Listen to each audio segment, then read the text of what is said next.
I would like to call Arun Muthu, who cleared SBI clerk exam clear பண்ணிருக்காங்க. அவங்களே ஒரு பலத்த கைதட்டலோட மேடைக்கு அழைக்கலாம்.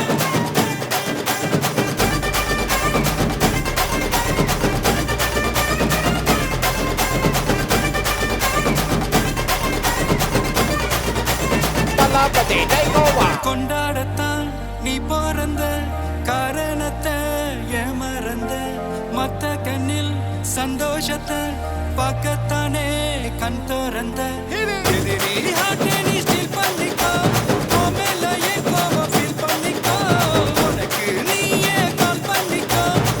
தம்பி முகத்துல ஒரு சந்தோஷம். சொல்லுங்க தம்பி, எவ்வளவு சந்தோஷமா இருக்கு அம்மா அப்பாவும் இப்படி கூட்டு வந்து இப்படி நடக்க வைக்கிறது? ரொம்ப சந்தோஷமாக தான் இருக்குது. இவங்க வந்து எப்படி சொல்கிறதுனா, ரொம்ப சின்ன வயசுலேருந்தே வேலை பார்த்துருக்காங்க. ரொம்ப சின்ன வயசுலேருந்தே வேலை பார்த்துருக்காங்க. இப்போது நான் வேலைக்கு போயிட்டேன்னா உங்களுக்கு ரெஸ்ட் கொடுத்துடலாம் அந்த மாதிரி இருந்துச்சு. அப்படிங்கிறப்போ எவ்வளோ சீக்கிரம் போக முடியுமோ அவ்வளோ போயிட்டு அவங்கள இப்போ வீட்டில் இருந்துக்குவாங்க. நான் தான் வேலைக்கு போட்டால் பிரச்சனை இல்லை, உங்கள் வீட்டுக்குள்ள இருந்துக்குவாங்க.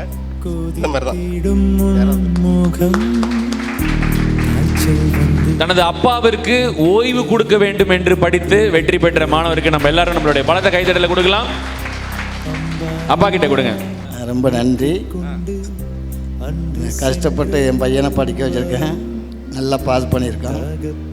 எத்தனை வயசுலேருந்து வேலைக்கு போக ஆரம்பிச்சிங்க? நான் வந்து 10 வயசுலேருந்து. 10 வயசுலேருந்து. எவ்வளோ சம்பளம் உங்களுக்கு அப்போ 10 வயசில் வேலைக்கு போகும்போது?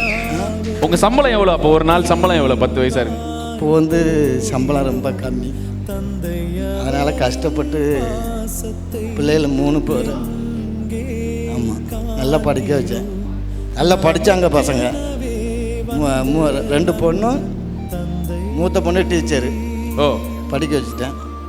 பையனும் நல்லா படிச்சிருக்கான்.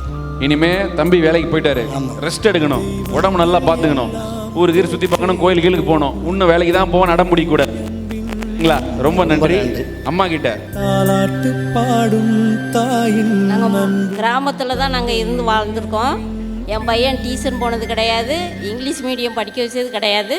ஆனால் என் பையனோட திறமையோடு அவன் நல்லா படித்து 1 வருஷத்தில் அவன் பாஸ் ஆகி வேலைக்கு போயிட்டான். எனக்கு ரொம்ப பெருமையாக இருக்குது. எங்களுக்கு யாருமே உதவியெல்லாம் செய்ய மாட்டாங்க. நாங்கள் 2 பேரும் தான் கஷ்டப்பட்டு என் பொண்ணை ஃப்ரீயாக கோச்சிங் கிளாஸ் படிக்க வச்சு அவள் டீச்சராக போயிருக்கா. இன்னொரு பொண்ணு இப்போ படிச்சுக்கிட்டு இருக்கா. என் பையன் 1 வருஷத்துல அவன் வேலைக்கும் போயிட்டான்.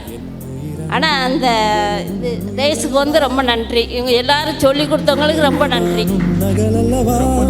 காயங்கள் கண்டு பின்பே உன்னை கண்டே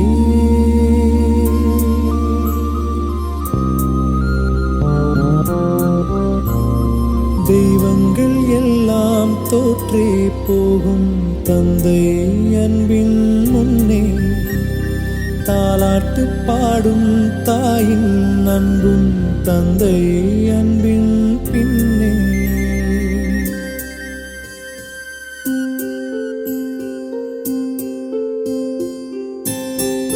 எஸ். ஸோ இந்த மாதிரி எங்கள் அப்பா கூட சின்ன வயசில் 7வது முடிச்சுட்டு வேலைக்கு போயிட்டார். 1000 ரூபா சம்பளம் அப்படின்னு அடிக்கடி சொல்லிட்டே இருப்பார். எனக்கும் அதே ஒரு எண்ணம், அந்த பையனை பார்க்கும்போது நம்மளை பார்க்குற மாதிரி இருக்குது. எப்படியாவது வேலைக்கு போய் எங்கள் அப்பாவுக்கு ரெஸ்ட் கொடுக்கணும் அப்படின்னு சொல்லிட்டு நான் இப்போ நல்லா வேலைக்கு போகிறேன், நல்லா சம்பாதிக்கிறேன், கார்லாம் வாங்கிட்டேன், வீடெல்லாம் வாங்கிட்டேன். ஆனால் எங்கள் அப்பா ரெஸ்ட் எடுங்கன்னு சொன்னால் ரெஸ்ட் எடுக்க மாட்டாரு. நான் வேலைக்கு போயிட்டு தான் இருப்பேன் அப்படின்றாரு. அதனால தான் அவர்கிட்ட உரிமையாக அப்படி சொன்னேன். எனிவே இதே மாதிரி எல்லா பசங்களும் பண்ணணும். ஓகே.